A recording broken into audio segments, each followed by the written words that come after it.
Good afternoon, ma'am. I am Mariel Javier, Attorney Calayo Secretary. Nagkausap na po tayo kahapon regarding your concern. Hi, good afternoon. Oo, tatandaan kita. Nandiyan na ba si Atty. Calayo? Yes, ma'am. May kausap lang po siyang client, but she'll be with you anytime soon. You can take a seat po muna while waiting for a training. Is there something I can get you, like coffee or soft drinks or water? Water will do. Thank you. Okay, ito. Wait lang po for a while. Here's your water, ma'am. Okay. Thank you.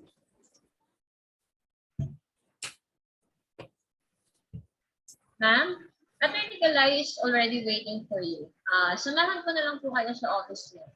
Okay, sige. Thank you very much. Okay po, let's go na po. Good morning, Mrs. Monterola. I'm Attorney Lisa Calayo. It's good to finally meet you. I heard from Jessa, one of my high school colleagues, that you need my services. Please have a seat and be comfortable. So, how are you doing these past few days? Are you all right? Actually, Attorney, I feel really miserable. Last few weeks has been hell. And I'm just trying to live as normal as possible for the sake of my daughter. Can you please tell me more about it? And how may I help you? Rest assured that everything that we are going to talk about is confidential. It is only between you and me. I need your legal advice, Attorney, and if it's possible, I want to hire you as my lawyer. I want my marriage to be annulled. And if going to trial is the only way possible for it to happen, then so be it. I understand you, Mrs. Monterola. Are you really decided to have your marriage annulled? Maybe we can talk about it. Yes, Attorney. Decided na po talaga ako ipa-annul yung marriage namin. After all these years, ako na lang din naman po palagi yung umiintindi at nagsasakripisyo para sa pamilya namin. I'm hoping na magbabago yung husband ko, but still, he hasn't improved or changed a bit. So, it's much better if we have our marriage annulled. Right, Mrs. Monterola. I understand how you feel right now. But I want you to know that annulment of marriage is not easy. It will take a lot of time. This will really affect not only you, but also your children. In this kind of case, you need to be physically, emotionally, mentally, and financially ready. Yes, Attorney, I understand that I have to be prepared. And honestly, I think of this a lot of times bago pa ako nagpunta dito, and I would still end up on the same decision. Well, if you are really decided, it is my pleasure to help you as much as I can. So, how long have you been married? Cesar and I have been married for 13 years, Attorney. 13 years full of sorrow and misery. How many children do you have? We only have one child, Attorney. Her name's Serene, and she's 5 years old. Ma'am, meron po pala kayong isang anak. You mentioned that you want your marriage to be annulled. Have you ever tried to fix your marriage with your husband? We tried to fix our marriage, Attorney. Bigyan ko na siya ng maraming pagkakataon para magbago. Actually, enough na nga sa akin na sana magpakatatay man lang siya kahit hindi na maging asawa. But still, he hasn't improved or changed. Pagod na po ako, Attorney. It's becoming a burden and it's not healthy for the both of us, lalo na sa anak namin na si Ray. So it's much better na magpa-annul na lang kami. Actually, he's begging me not to file an annulment case. But I think this is best for the both of us. I understand how you feel, ma'am. But the court will not annul a marriage just because we cannot handle it anymore, or just because we are not happy or we're tied with our partner. Marriage is a foundation of the family man, and it is protected by our state, and it is a long-time commitment. However, marriage can be annulled on specific grounds, and we have to find a legal ground so that we can file a petition for annulment of marriage in case you are really decided. So, may I ask how did you meet Mr. Cesar Monterola? Cesar and I met when we were teenagers, attorney. Kindly tell me more about your situation. What is the attitude of Cesar during your relationship prior to your marriage? Kahit naman papaano, attorney, I can say that Cesar's a nice guy.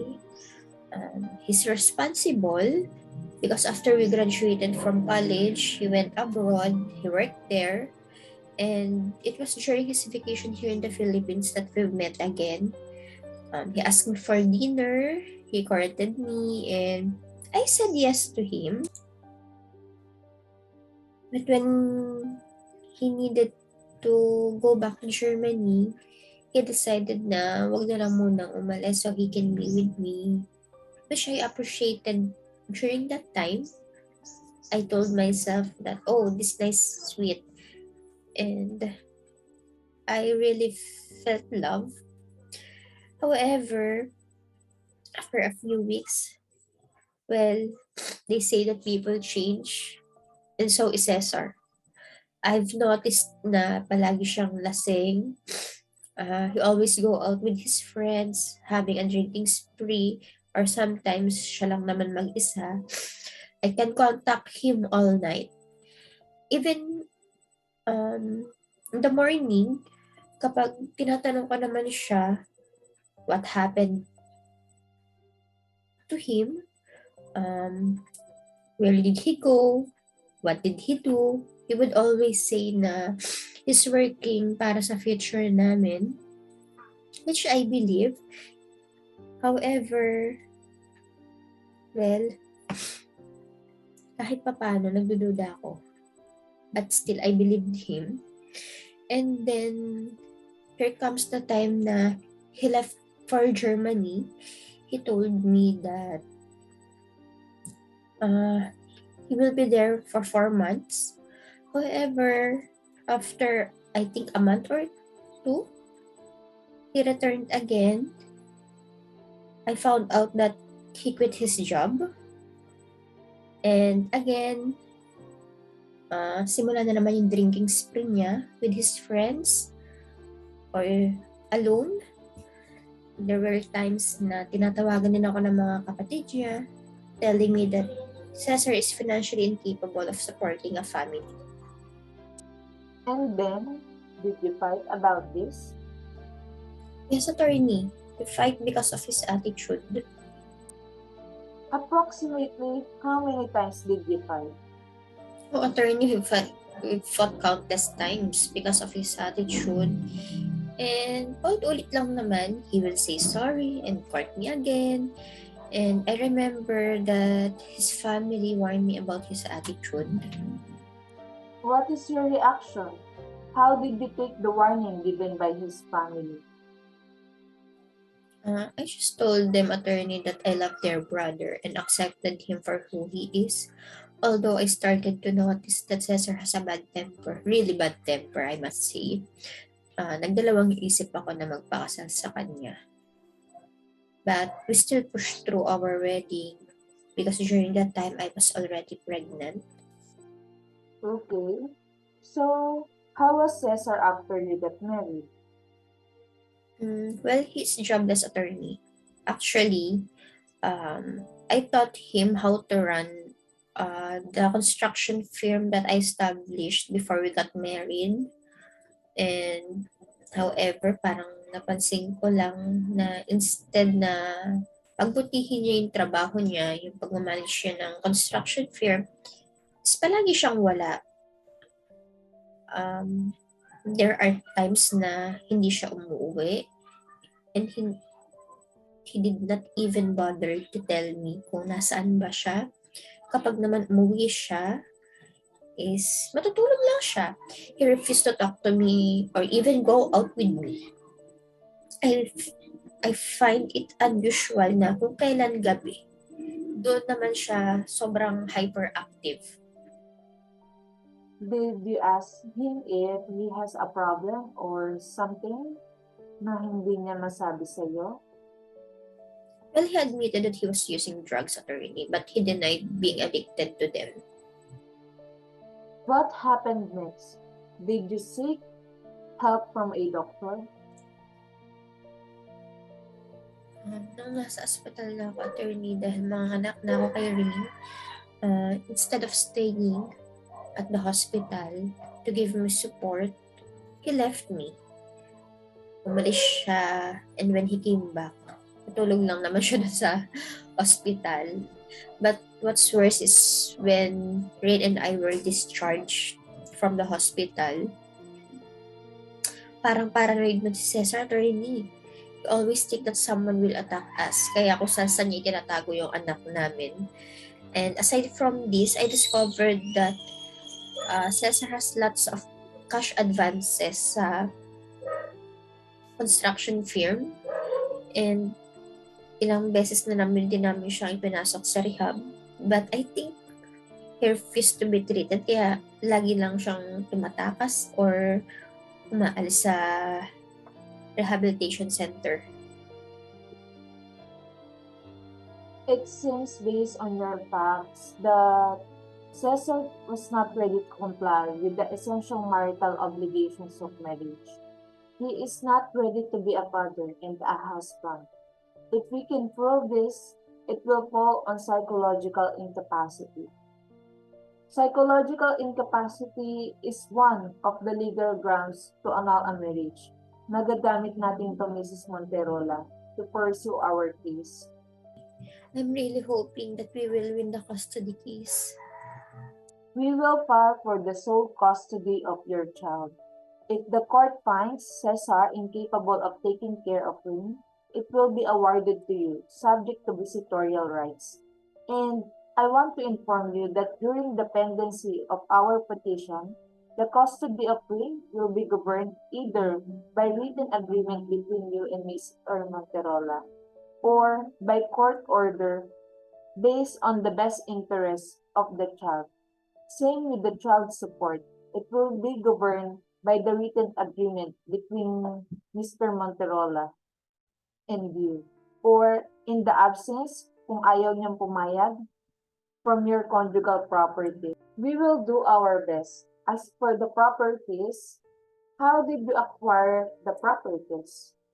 The property that I had in Santa Barbara was donated to me by my aunt.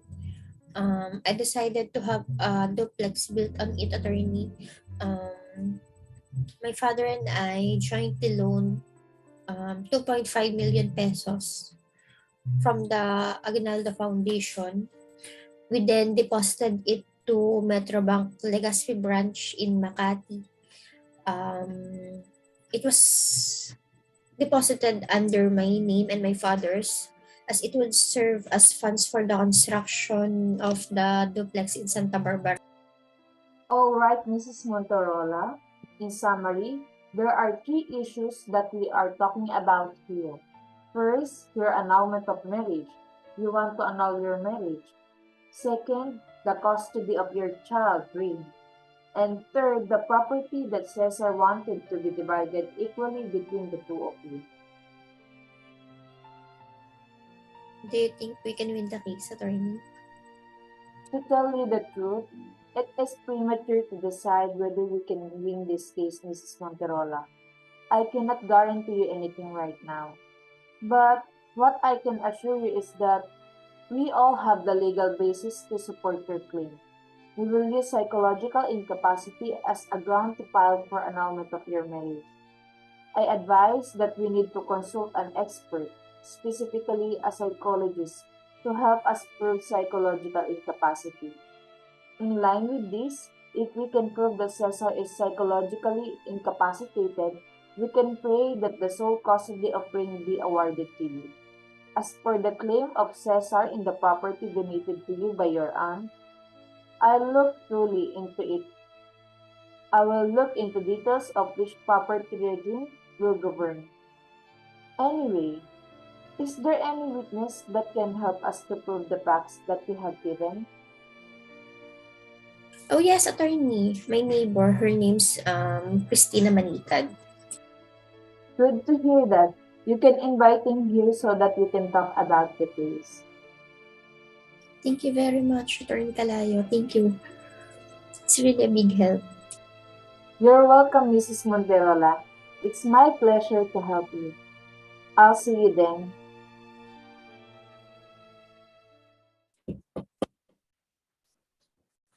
Hi, good afternoon, Mariel. Good afternoon, ma'am. I'm here kasi instruct kami ni attorney na bumalik kami today. Kasama ko yung witness ko. However, medyo na traffic lang siya, but she's along the way naman na. Yes, ma'am. Naibili naman po kayo ni attorney na paparating po kayo today. So, for a while, please have a seat and I'll notify Attorney Calayo that you are already here. Okay, thank you.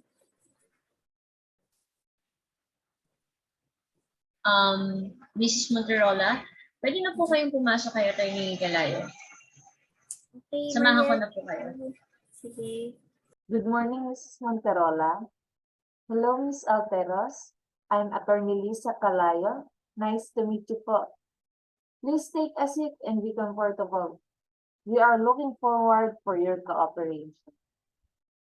Ariel, kindly take some snacks for them. Thank you.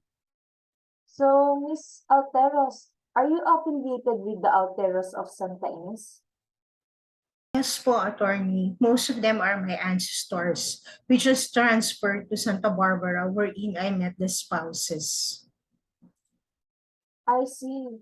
I'm familiar with the place. Santa Ines is a clean and beautiful place.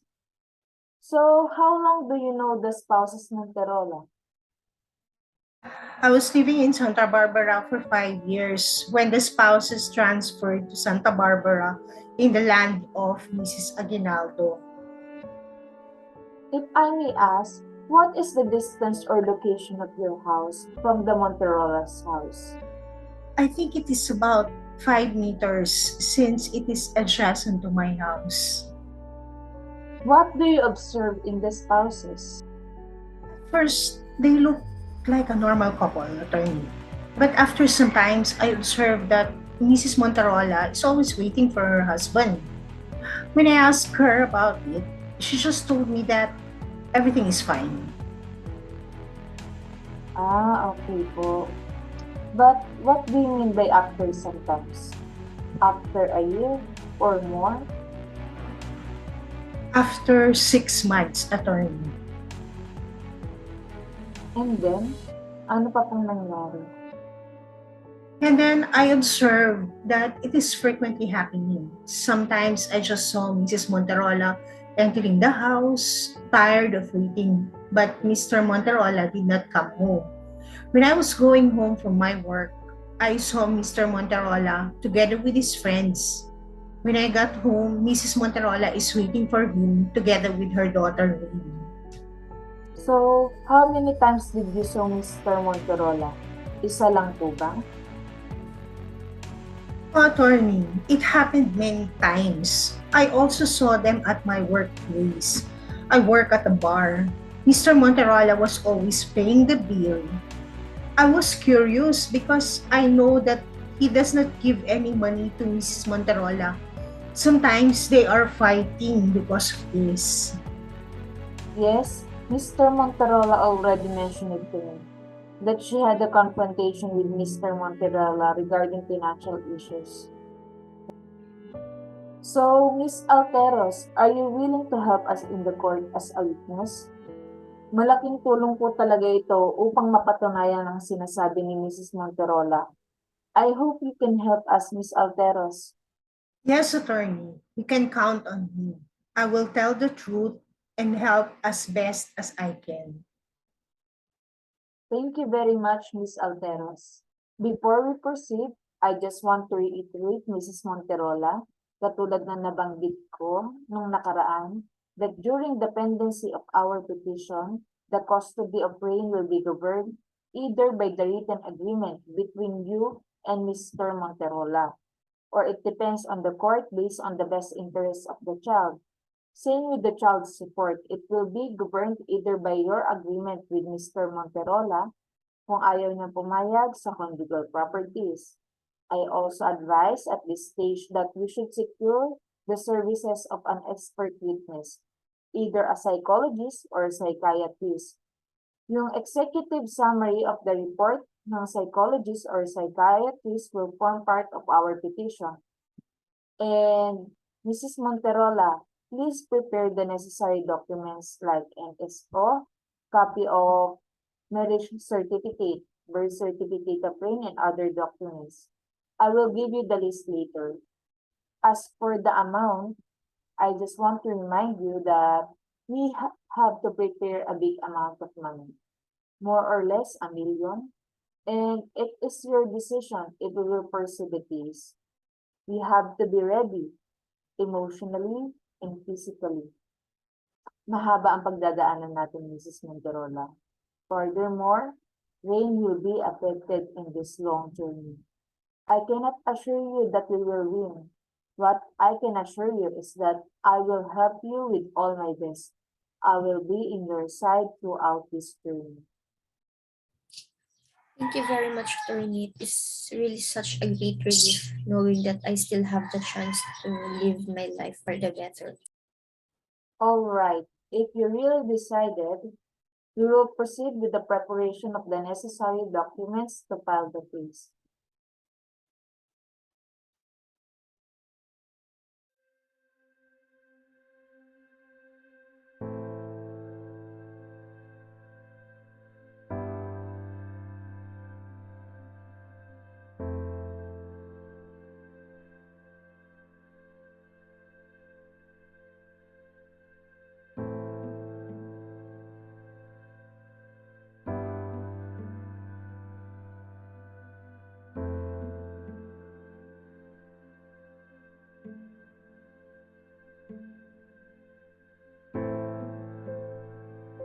Audio preview.